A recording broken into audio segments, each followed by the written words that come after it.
Kahit pa tinawag na mismo ng Pangulo na mapanghati ang pangangalap ng pirma para sa Chacha, tuloy pa rin ang pagkalat ng petisyon sa ilang lugar sa probinsya. Bakit? May nangangako pa rin umano ng ayuda. Ayuda? Nakatutok si Sandra Aguinaldo. Kinumpirma ng COMELEC Mandaue City na mahigit 35,000 na pirma na ang inendorso sa kanilang tanggapan mula sa 27 barangay ng lungsod. Lampas na yan sa 7,000 bilang para maabot ang 3% na requirement sa isang distrito. Pero isa sa ilalim pa sa verification process ang mga pirma na gagawin na raw ng COMELEC. Mo na siya among gi-certify nga nakadawat mi as to number of pages, number of signatures. Pero later pa na ma-verify kung sakto ba niya nga mga signatures. Are they registered voters? Authentic ba ang signature? I-verify na mo versus the kanang registration records. Sa Mandaluyong naman, Sabado pa natanggap ni Rachel Galido ang kopya ng petisyong baguhin ang konstitusyon. Leader siya ng isang samahan sa Mandaluyong na hiniling niyang huwag pangalanan at inatasan ng mga nakatataas na magpapirma ng petisyon sa mga miyembro. Pero wala pa siyang nakakalap ni isang lagda. Pinag-aaralan ko pa po siya kung para talaga saan. Tsaka kung tatanggapin ng ibang member ko, kung pipirma sila o hindi. Wala naman po kasing sinabing deadline, walang sinabi na sapilitan. Kaya okay lang po na siguro hawak lang po muna namin. Hanggang sa maging okay siguro yung usapin. Ang petisyon na nakita namin dito sa Mandaluyong City ay katulad din ng mga naunang napabalita. Patungkol ito sa pagboto ng magkasama ng Senado at Kamara para amyendahan ang saligang batas. Pagpapakita ito na patuloy pa rin na umuusad ang People's Initiative. May kopya rin ng petisyong ipinakita sa akin ng isang barangay captain mula sa Angono, Rizal na natanggap daw niya mula sa kanilang lokal na pamahalaan. Kalakip nito ang dokumentong nagpapaliwanag sa hinihinging amendment sa saligang batas sa pamamagitan ng People's Initiative. Sa Pangasinan, may mga pinangakuan din umano ng ayuda kapalit ng pagpirma sa pagsang-ayon sa charter change. Yung ayuda hindi siya sinabi as pera or bigas. Ang sabi lang is may ayuda on February 1st week or last week daw ibibigay. Yan din ang intindi ng ilang taga-Sorsogon. Akala ko po para sa ayuda, basta po pinalista lang po yung mga botante sa bahay. O pinalagay po yung mga present number. Sa Davao City nga, may stub pang ibinigay sa ilang hininga ng pirma. Sabi ng mga barangay officials, hindi sila ang nag-utos na mangolekta ng lagda. Ayuda daw to para sa kuan kanang sa mga tao. Tapos kuan ipapirma lang mi nya gikuhaan mig present kuan voters. Pero akong nabasahan dito murag lahi manggod. May signature campaign din sa isang barangay sa Iloilo City pero wala umanong pilitan. Kag gina-explicar man kag nakakita man na sang tao nga nagapirma kung willing ka kag kung gusto mo kag kung ga-support ka pirmahan. Kung hindi ka man way man siya pilitay. Dili bang Maayos pilitin? naman daw ang paliwanag sa mga nangalap din ng pirma sa Ligaw Albay. Para sa GMA. Eto, bigyan na natin ng reaction to. Alam mo, dalawa yan. Maaaring sabihin nyo, number one, maaaring sabihin ninyo, baka naman, hindi totoo yung sinasabi ni Senate President Mig Zubiri na ayaw ng Pangulo yung People's Initiative. Ibig sabihin, binubudol lang tayo. Baka naman, sinabi lang yun para lang mamatay yung issue, pero tuloy-tuloy pa rin. Yan yung unang maaaring opinyon.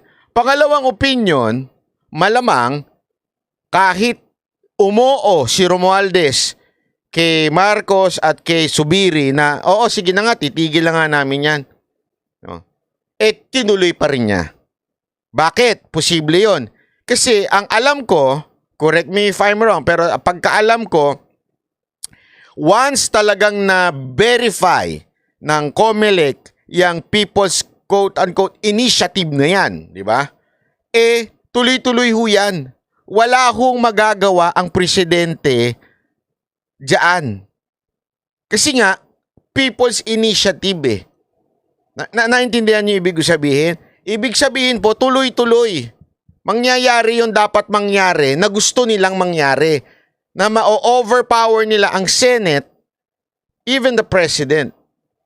maybe, sa sobrang, ito yung other opinion, maaring sabi nila, wala akong pakialam. O sige, presidente ka, oo lang ako. Pero it will continue.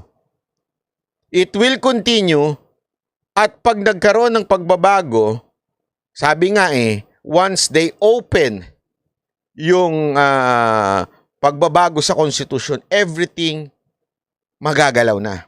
Even if sinasabi nilang economic provision lang. So ano ibig sabihin nun? Pwedeng mawalan ng kapangyarihan ng presidente. At magkaroon ng kapangyarihan ng todo-todo ang prime minister.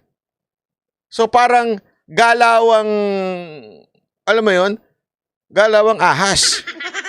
Tinutuklaw yung mismong amo.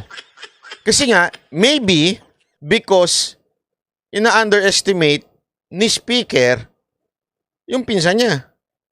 Siguro alam niyang mahina. Sabi niya, gagapangin ko pa rin to. Oh. Yun ang another opinion. Am I saying, ako actually medyo hati ako eh. Hindi ko nga maintindihan eh. Kasi iniisip ko, anong dahilan? Dalawa lang yan eh. Inutos pa rin ni Marcos na tuloy-tuloy? O pangalawa, talagang sakim sa kapangyarihan to si Romualdez. 'Di ba? Kasi talagang, ang ano ko lang doon sa una, kaya parang medyo mas ako doon sa pangalawa. Kasi doon sa una, walang pakinabang eh. Sa totoo lang, walang magiging pakinabang pag nagkaroon ng constitutional change. Unless, sabihin nila magkaroon ng, i-allow nila ang re-election sa presidente. 'Di ba? Maaring ganun. Kaya nga alam nyo mga kaibigan, dapat talagang bantayan ho ito. Dahil nakakapagtaka. Iba yung lumalabas sa media na kesyo nagkasundo-sundo na sila, kesyo Senate na ang mangunguna pagdating sa constitutional reform, Senate na daw, tapos biglang naging iba na. Tuloy-tuloy pa rin. Bakit? Di ba? Mukhang may gumagapang. Kayo na lang anong opinion nyo? Ito ba sa tingin ninyo ay alam pa rin ni Marcos? At hindi lang umaamin na kagustuhan niya ito? Although sabi ko nga sa inyo, parang wala naman siya magiging benefit dyan. Mas malaking benefit etong House. Etong si Speaker. Pag nagkaroon ng pagbabago. Kasi remember, pag tumuloy-tuloy ang People's Initiative, kontrolado niya lahat ng pagbabagong mangyayari dyan. Gets nyo? Pag sinabi niya, eto na gusto ko mangyari, sasabihin niya lahat ng mga kongresista niya dahil bibigyan niya ng malaking pera, wala na. Wala tayong magagawa. Hawak na nila. Kaya nga, mas parang nandun ako eh. Di ba? Parang mas, sandali, parang ginagapang to ah. Ang tigas ng ulo eh. Di ba? Ang tigas ng ulo na bakit ganun, bigla na lang sinabi na nga itigil, tuloy-tuloy pa rin. Oh. May kumukumpas. So, sino ang conductor? Ako. Kasi, tama ka, may kumukumpas. Either si Marcos o si Romualdez. Ako more on si Romualdez. Kasi, it will be, I don't think Marcos can do it. Yun lang. I don't think he can do it. Mas si Marcos parang presidente na yun, pabanjing-banjing na lang yan eh. Wala na akong Mas pa ako dito sa isa. Bakit? Itong isa, meron pang iaangat. Gets nyo? Meron pa siyang hinahabol. Magtatagal pa siya sa politika. Itong isa, wala na eh. Ito, meron. Kaya niya pa eh. Gusto niya pang ma-extend na kasi ang dito, si Marcos nandun na sa ending eh. Presidente na siya. Wala nang next. Di ba? Itong si Romualdez, hindi makaakyat nga ng Senate eh. Hindi nga siya makapunta-punta doon eh. Hindi niya kaya magpanalo ng national election. So para siya ay umangat bilang national leader, mukhang ito yung only way. Di ba? Mukhang ito yung galawan eh. Baguhin ang konstitusyon. Kaya nakakatakot.